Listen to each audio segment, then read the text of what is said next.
At Poway Weapons and Gear, the appeals court decision is a victory. It's a great win for us gun enthusiasts and people that believe in our Second Amendment rights. Gun owners can't immediately rush to buy high-capacity magazines because a stay issued by the lower court judge remains in place.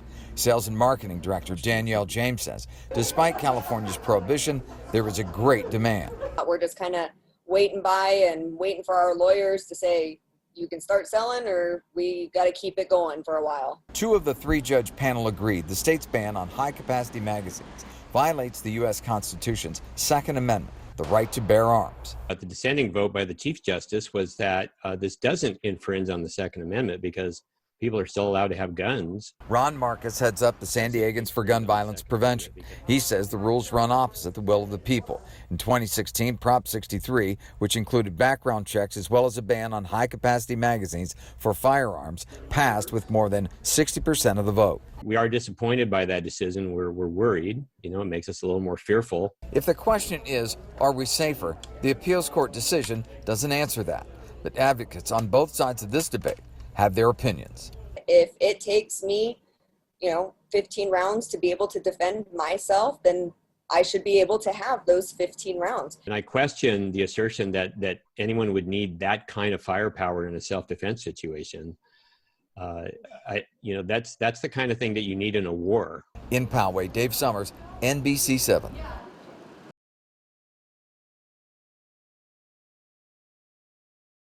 The protest here at the La Mesa Police Department is in response to Matt Degas' departure, which was announced last Friday. Degas is the police officer that took Amari Johnson into custody at the Grossmont trolley stop and was being investigated for it. Protesters say whether he quit or was fired, it's not enough. You all about the Constitution. You call yourself a patriot. I call you a coward. Shortly after protests had started the demonstration, this confrontation began. You like to mess with people of color. You're a coward. You're a racist. You're a nationalist. You are not welcome. Blogger and outspoken critic of Black Lives Matter movement, Roger Ogden, showed up with a camera. You do. Threats and intimidation, as long as you outnumber the guy 20-30. We want to hear. The back and forth continued for several minutes before the crowd grew to more than 100 people with the addition of these motorcyclists, which showed up to support. Participants say they want the culture of policing to change and officers like Matt Degas not just weeded out, but arrested. And when a cop breaks laws, we want him to be held accountable to those laws the same as I would. Not everyone here is necessarily for or against the protesters. Jim and Paula Perry are longtime La Mesa residents. We're really friends of the police department quite a bit, and we want to make sure everybody stays peaceful. Before demonstrators called it a night, Ogden returned, this time with a camera and what appeared to be a kind of self-defense spray. One woman said he sprayed her with it, and another said Ogden shoved her. The crowd was all cheers and smiles after La Mesa police handcuffed him and took Ogden into the station. La Mesa police say no arrests were made. Only one person was detained, but later released after it was determined there was no crime committed. In La Mesa, I'm Dave Summers, NBC 7.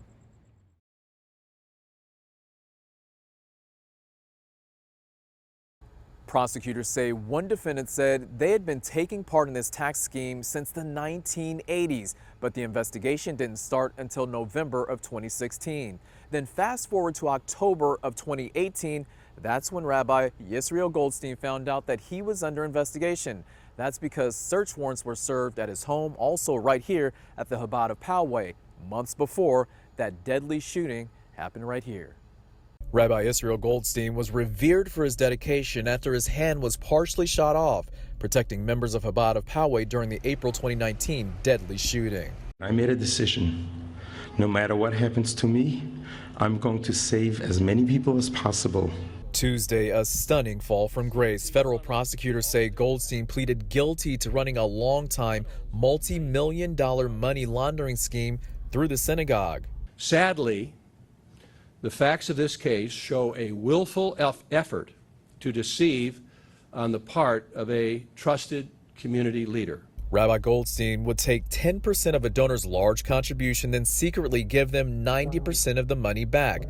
The donor could then claim a large charitable contribution on their taxes.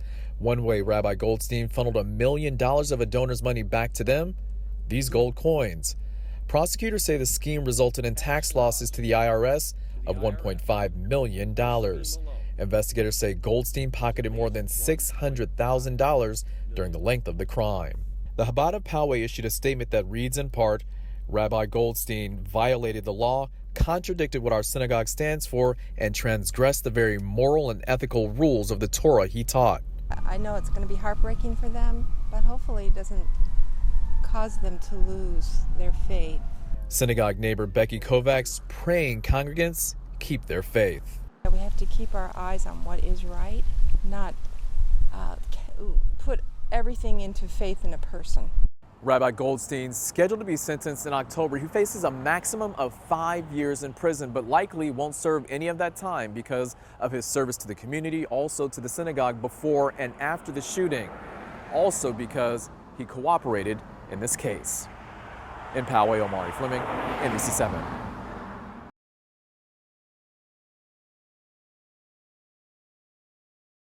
In a military town like San Diego, seeing an assault ship like USS Bonhomme Richard on fire with smoke billowing out of it really hits home for a lot of people, especially a retired sailor that we talked to who used to serve on this ship.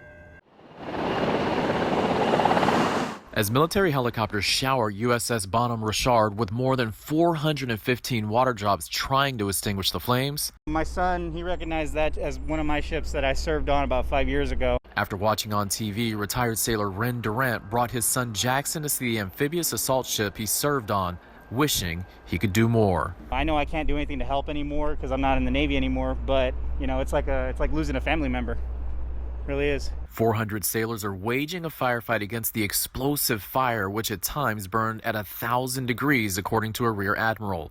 Those flames now threatening to ignite the millions of gallons of fuel on board. And that's what's been our primary point of making sure that we've got a buffer between heat and where the fuel is. For now, Rear Admiral Philip Sobeck says the fuel is buffered by 2 decks and the constant water drops to keep it cool. But all that water creating another problem. The amphibious assault ship tilting in the water. You've got to weigh the balance of how much water is on board the ship and then make sure that you've got a good balance there. So again, stability is a big issue. Rear Admiral Sobeck says the fire they believe may have started in the storage area in the back part of the ship above the stern gate has damaged and burned the superstructure on the upper deck and collapsed the forward mast as well. I really hope that they save her, and I really hope that they get her fixed and get her out there again. But, you know, that's going to be years down the road. And there is still quite the smell out here. Durant says it kind of smells like burnt plastic when you microwave the wrong container. The Rear Admiral says there is a lot of plastic that does cover up the cabling on board the ship that's likely on fire.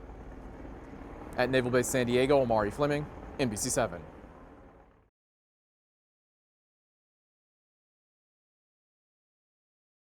Though the number of unsheltered homeless in San Diego County has been reduced by at least 11%, people here in Pacific Beach say the problem is just out of control. That's why one resident has taken to documenting the issue, hoping to spark change. Do you guys see situations like this around PB all over the place? Yeah. Yeah. Do you think that's okay? No, it's really gross. Yeah. Okay. Using the power of video and testimonials, Adam Huntington planning to highlight the homeless problem in Pacific Beach, hoping to help put an end to it. This community feels like it's falling off a cliff, and it's palpable. You can feel it. Frustrated with trash outside businesses and people camped out on streets, this week Huntington began setting up his camera outside the PB library between 7 and 8 in the evening so anyone can share their homeless testimonials. Everyone's got a horror story. The 41-year-old PB resident planning to use them to apply pressure for help from City Hall. The roof is on fire. We're shouting from the rooftops, help us. Give us the help, man. Direct our resources to help us.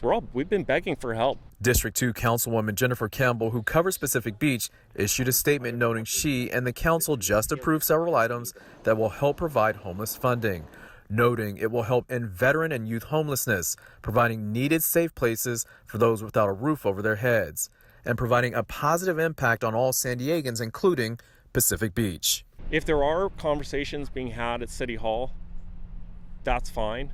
But in the meantime, can you at least clean up our town, while you're not doing anything and you're waiting for those plans to be enacted? In Pacific Beach, Omari Fleming, NBC7.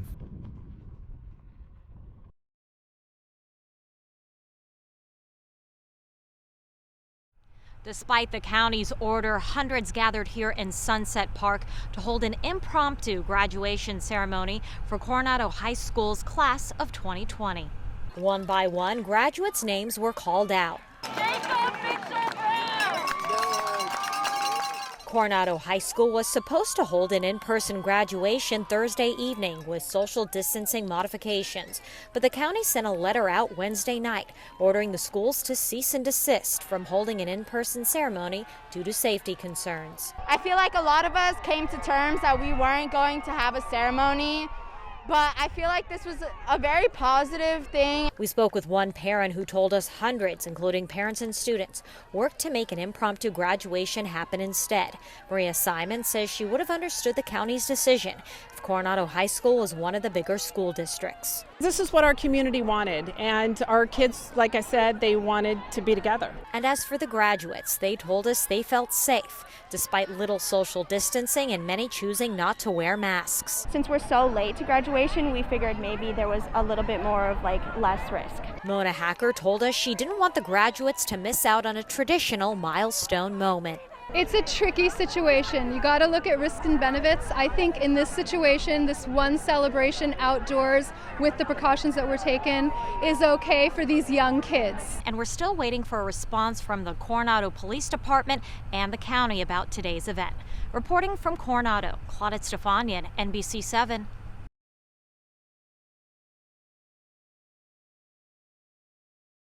Clayton Bendikite told us he was out here just last night and nothing was wrong, but today he woke up to find his car and others covered in graffiti. We noticed, our car got tagged. Friday morning, Clayton Bendikite was walking his dogs in La Jolla when he returned to find his truck on Noble Drive vandalized. So I was really upset, and it's something, I think a lot of people are on the tipping point right now, and with everything that's going on from the virus to the recent events in Minneapolis. But he wasn't alone. He took photos of other cars tagged with the same symbol in black, found on doors, hoods, and windows of other cars lined along the street. He says his truck was one of about 10 or so vehicles to be hit. Most of the cars were either silver or white, and I don't know if that was because there was black spray paint, or I don't know if there was a motive behind that. Bendikite filed a police report with San Diego police, and the incident is being treated as a credible vandalism case. San Diego police will release further details next week. And as for Bendikite's neighbors, he told us one neighbor was just as shocked and distraught. Hey, did you see anyone who did this, or did your car get tagged? So he was pretty upset, and we saw him buffing it out. Bendikite was also able to buff his out on his car, but says it still left marks. He hopes that police will beef up patrols in the area. Reporting, Claudette Stefanian, NBC7.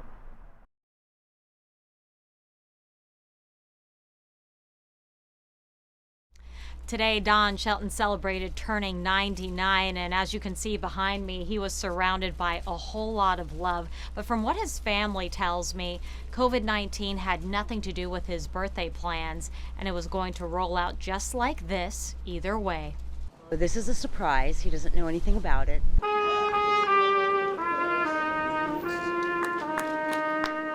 Admiral Don Shelton had no idea he'd be walking out to blaring trumpets, hanging birthday banners, and a full-blown car procession in honor of his 99th birthday. Everybody knows Admiral Shelton. Dozens of cars rolled past the Navy veteran Friday afternoon. Love you. Keep going for it. Right, Joe? Go for it. Friends telling us he might be 99, but he's still a force to be reckoned with. He remembers everything. He just creamed my boy in Battleship just last week on Zoom. He is as sharp as a tack, and he's a lovely man. The World War II veteran spent 40 years in the Navy as a pilot. One friend mentioning his accomplishments at landing aircrafts on carriers at night, helping to pave the way for later pilots. They didn't have the technology that they do now, and so what they would do is they'd land where there would be dustpans and flashlights. It would be the reflection of that. And as for Admiral Shelton, it will be a birthday worth remembering. Were you surprised? Yes. In a word, yes. Very. Reporting, Claudette Stefanian, NBC7.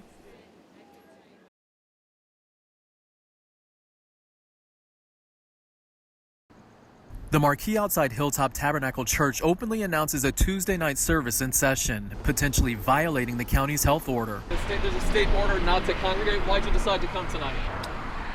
No comments. And apparently this isn't the church's first time. I believe we need to take the mask off of COVID-19 epidemics, pandemics. Come on, sir. Pastor Joel Buxton's passionate preaching on display in this video from the church's YouTube page dated May 10th, weeks after the county order that doesn't allow gatherings of any kind, including religious services. Can I talk to Pastor Buxton though? No, not tonight. Not at all? No, not tonight. Security guards kept us from trying to talk to the pastor in person Tuesday night after a message to the church wasn't returned. Patrick Oprana lives near the Chula Vista Church, whose parking lot was packed with cars. If they feel they need that spiritual connection, and if they can follow some sort of guidelines to avoid that, being within 6 feet of each other, and then by all means, do what you have to do. Chula Vista police say they received a complaint parishioners at Hilltop weren't wearing masks or social distancing during this Sunday's service. Video shows the pastor among 7 church members not wearing facial protection, and they don't appear to be abiding by 6 feet of physical distancing as mandated by public health order. Satan is taking advantage of this distancing thing. Attorney Dean Broyles isn't connected to Hilltop, but he is suing Governor Gavin Newsom on behalf of another church, claiming the state is violating a First Amendment right to assemble and worship. Noting though COVID-19 health concerns are legitimate, churches are safer than big box stores like Target that remain open. But advising them that according to the current state orders, they're engaging in what I would call Christian principled civil disobedience. In other words, there could be a price to pay for their decision to obey God over man.